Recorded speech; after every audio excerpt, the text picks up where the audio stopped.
La santé, d'abord, se définit par l'OMS comme étant l'état de complet bien-être physique, mental et social.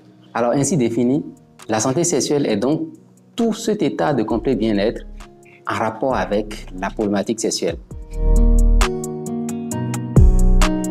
Nous avons une bonne santé sexuelle si les naissances sont toujours élevées, la façon dont les gens se montrent épanouis dans leur activité de tous les jours. Nous avons effectué une étude en 2015 pour voir les problématiques sexuelles qui se posent aux gens qui souffrent d'accidents vasculaires cérébraux. Et en même temps, nous avons croisé ça avec une population qui n'avait aucune maladie. Nous avons remarqué que jusqu'à 19% de ceux qui n'avaient aucune maladie avaient des dysfonctions sexuelles. C'est dire tout simplement que les problématiques sexuelles sont toujours là, même si on voit que la natalité augmente.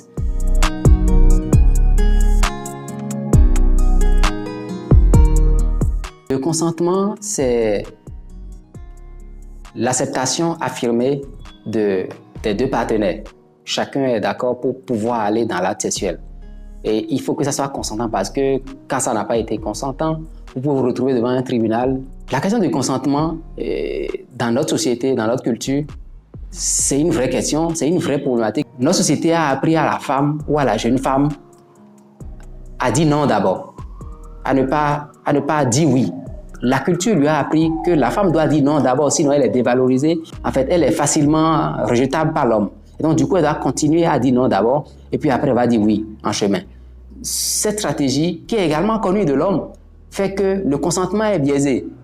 Il faut donc qu'on aille dans la stratégie qui permet à la femme de dire oui quand elle le veut et de dire non quand elle ne veut pas. Je pense que l'éducation à la vie sexuelle doit nous apporter ces réponses-là pour que les individus soient formés ou qu'ils soient éduqués sur des valeurs, qu'ils sachent dans les valeurs quand vous avez dit un non, en tant qu'homme, votre non doit rester un non ferme et quand vous avez dit oui, votre oui doit rester un oui ferme.